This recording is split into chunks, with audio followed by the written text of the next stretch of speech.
You astound me. You have but a human body, and yet you carry such a power within you.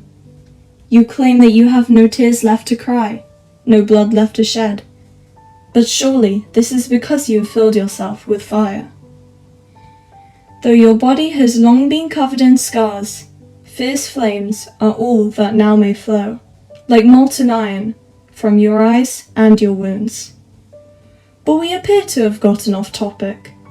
The reason I followed the trail of smoke and tracked you down is that I wish to strike a deal with you. Let the flames that now devour you be extinguished by the grace of Her Majesty. What say you? Hello everyone and welcome to my channel. This is going to be the first episode of Genshin lore series, and in this episode we will be looking at the lore behind Crimson Witch of Flames and the theories and speculations regarding the same. Now let's dive in. The west wind bears wine's fragrance away. The mountain wind brings glad tidings new. The breeze from afar tugs at my heart. It sings of my longing for you. Long ago, there was a knight in Mondstadt who went by the name Rostam. Nothing could make his heart flutter like a certain song sung by a certain girl in the city square that would make all his burdens disappear. But soon, the maiden left for Sumeru Academia for her studies. But before she could embark on her new journey, Rostam gave her a special hydro timepiece to track her time at Sumeru Academia. One cycle was the right time required to finish her study at the academia. But at last, calamity came upon this land. The song that had once flown joyfully in the wind were drawn by a venomous dragon. In the wake of its earth-shaking footsteps, even the cries and the flames were ripped asunder. Soon after the fall of Kandria, the cataclysm followed. Rostam embarked on an expedition with the Knights of Favonius to exterminate the abyssal monsters. Unfortunately though, he died in the battle, bringing an end to his career as Knight of Favonius after 23 years of service. When the maiden returned home after completing her studies, she learned about the fate of her beloved and was devastated by the news.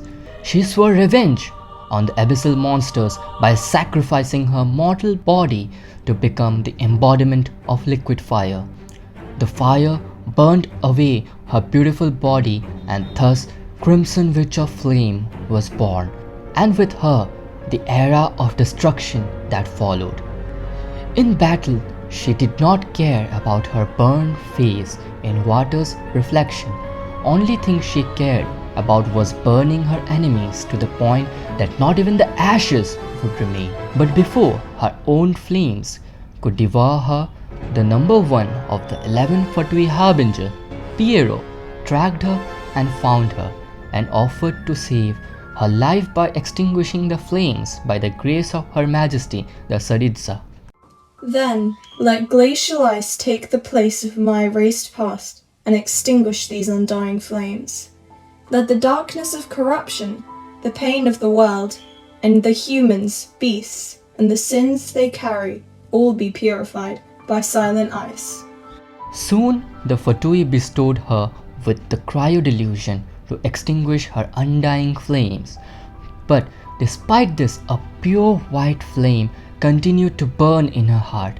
She agreed to become an effective instrument for Fatui because her goals aligned with the god of love Tsaritsa. When the cataclysm struck, the lord of Anemo, Barbatos, was in deep slumber. Rostam and the other knights were fighting for their homeland. After hearing their agonizing cries, Anemo Archon finally woke up and instructed Dvalin to fight against Durin. But by that time, Rostam died protecting his homeland from invasive monsters. If only Barbatos was not short-sighted and ignorant, casualties in Mondstadt could have been prevented, but Archons are an extreme manifestation of their ideals. His ideal of freedom stopped him from interfering before it was too late. Now the widespread theory in the Genshin community is that Signora is the Crimson Witch of Flames. When Signora meets the traveler, and Venti outside the Church of Favonius, she uses the term absentee Archon. As the Crimson Witch of Flames, this would justify her statement. Furthermore, Signora was seen using cryo abilities using Venti. This would indicate that she is either in a possession of a cryovision or delusion given her affiliations with Fatui. But in the 2.1 trailer, we see Signora using her pyro abilities, and voice line like in the trailer, "Not even the ashes would remain," is something that only Crimson Witch of Flames would say. If these dots are taken into a certain context, it would seem to paint a bigger picture that La Signora is in fact the Crimson Witch of Flames. This would also define her hostility towards Venti in contrast with behavior towards Zhongli. Now some theorists claim that the Crimson Witch of Flame is actually Columbina, meaning dove or white bird. If we deep dive into the Commedia dell'arte, it mentions Columbina being dressed pure white from head to toe, which lines up with the description of stainless bloom artifact. But it's all just a theory, and hopefully the truth will be revealed in the upcoming patch 2.1. Hope you enjoyed this video. For more videos like this, don't forget to subscribe to my channel because we are just getting started. See you soon and take care.